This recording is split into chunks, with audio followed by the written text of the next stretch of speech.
and welcome to BRUZZ International, the English-speaking show here on BRUZZ. It's great to have you with us for this latest edition, which starts at a cute little bookshop in Anderlecht. Moi, ça fait 10 ans que j'habite à Anderlecht et j'adore cette commune. Et je trouvais qu'il manquait une chose ici, c'est une librairie.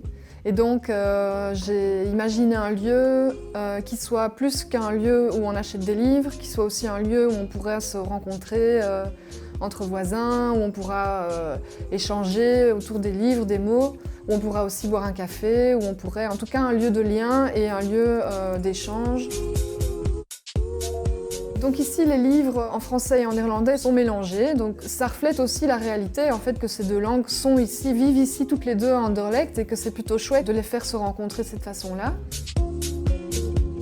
Pour moi, c'est très important qu'il y ait un contact de qualité avec le client et d'ailleurs, je discute beaucoup avec eux parce que ça me permet aussi d'élargir ma culture puisque tous les livres qui sont ici, soit je les ai lus, soit je me suis beaucoup renseignée avant de les choisir.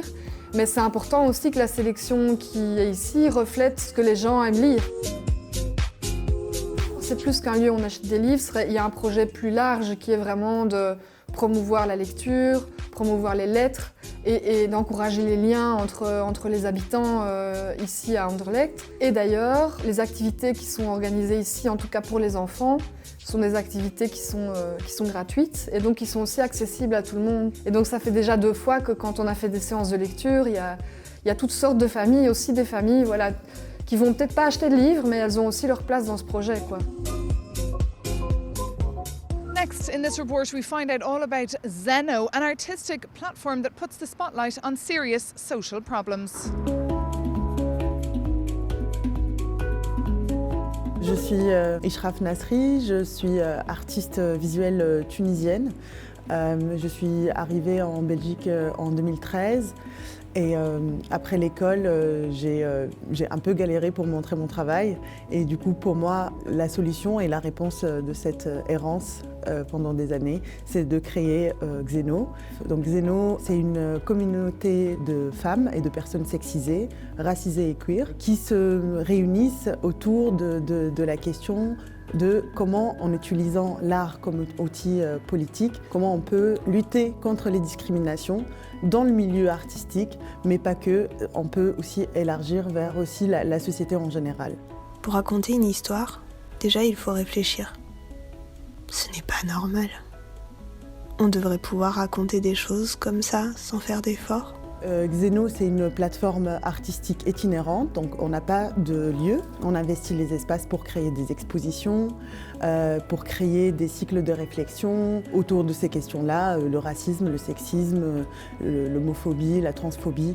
Et parallèlement, on est aussi un laboratoire de recherche pratique sur ces mêmes questions, sur le féminisme intersectionnel.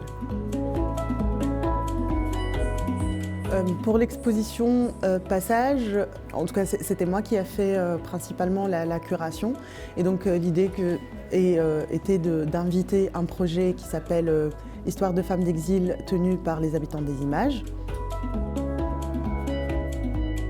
Je fais partie de la communauté Xeno depuis son origine. Et j'ai aussi créé avec Adèle Jacot une association qui s'appelle Habitantes des images. On y présente un projet qui s'appelle Histoire de femmes d'exil. Donc c'est un projet où on collabore avec le Centre Exil, qui est un centre de santé mentale. Donc on travaille autour de la création d'objets, un travail d'écriture et de photographie, où l'origine du projet, c'est un peu de se questionner autour de la grande histoire, l'histoire de l'immigration et de nos histoires personnelles en tant que femmes qui ont traversé des choses. Je m'appelle Marie Diaby, je suis comédienne principalement, mais je fais aussi des mises en scène et de l'écriture. Et donc aujourd'hui, je donne des ateliers à des femmes pour les guider dans une prise de parole publique à partir de textes qu'elles ont écrits ou qu'elles ont construits. Déjà, c'est toutes des habitantes de Bruxelles qui sont là depuis un certain nombre d'années ou qui viennent d'arriver. Et ça touche une multitude de sujets qui vont de l'éducation des enfants à comment ma culture bouge quand je migre, qu'est-ce que je garde, qu'est-ce que je refuse. Créer quelque chose autour de tout ce que je veux. J'ai trouvé ça très important aussi de ramener ces questions à l'espace public. Ce sont des questions qui sont souvent tues et on a eu cette opportunité avec Xeno. Et pour nous, une des choses la plus importantes, c'est aussi partager les opportunités qu'on a. Nous souhaitons aussi repenser l'hégémonie patriarcale et occidentale dans la diffusion et dans la création des savoirs aussi. Et aussi ramener l'art à des endroits où ce n'est pas forcément accueilli. C'est en effet une chance d'avoir pu être invitée à exposer dans le métro de la Bourse, puisque on n'a pas à pousser la porte d'un musée, ça peut être compliqué pour certaines personnes qui n'ont pas l'habitude d'aller au musée ou dans des galeries. Et donc l'idée, c'est en effet d'interpeller les gens sur des réalités peut-être qu'ils ne connaissent pas, avec une complexité qu'il y a derrière, puisque les récits sont quand même profonds.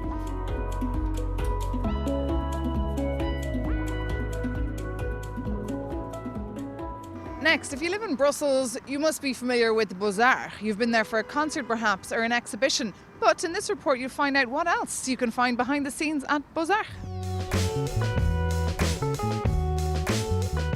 Just this year, actually, as part of Nuit Sonore, we organised a workshop with the European Lab. So this is the kind of workshop that's destined to large audiences, but we see that there is a majority of students involved in these kind of formats.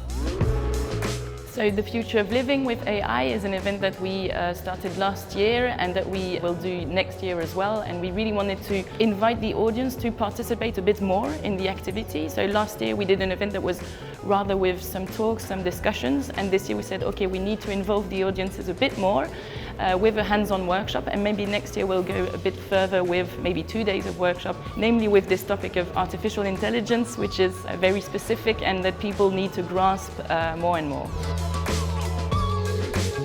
It's always connected, you know, the new technology with the art research, but it got much more importance, especially since this year, because these AI tools and models became available for the wider public.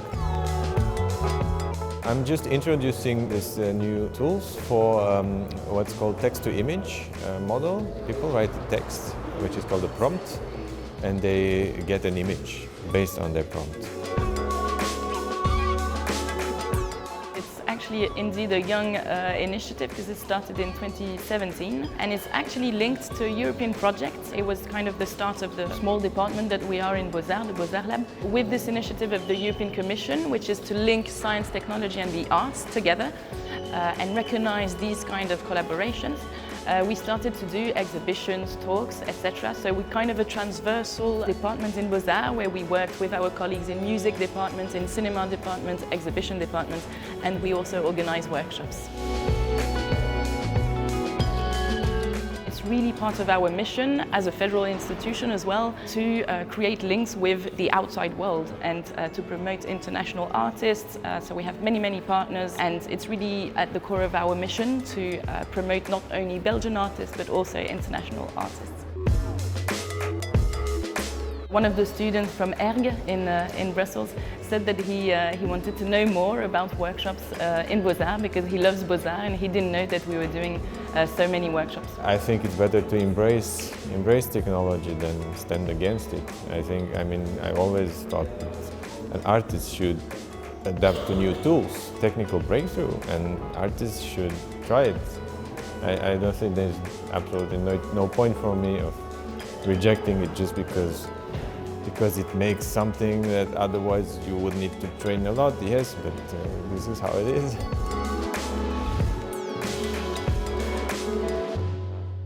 And finally, we catch up with Veronika. She is a Czech translator. She's written 4 books and she recently presented her latest book at the Czech Perm Rep here in Brussels. I'm from the Czech Republic and I have been living in Brussels for 18 years. I can speak, of course, Czech, then I can understand Slovak. I speak a little bit of Polish and I'm very good at Russian, English, French, a little bit German and Spanish. I loved languages since always and I studied actually translation, so I wanted to become a translator and I think that Brussels was a perfect city for this. with all these languages. What I like about Brussels is that it's a capital, so it's a big city, but not so big. But at the same time, it was really a confusion because, for example, when I wanted to ask my way in the street, I never knew whether I should ask people in French or in Dutch or in English or in another language. I work for a small European institution. We translate all kinds of texts that are official texts. It has nothing to do with literature. My main passion are languages, but literature too, because I'm a writer. I write short stories, but I also published 4 novels, 2 for adults and 2 for children.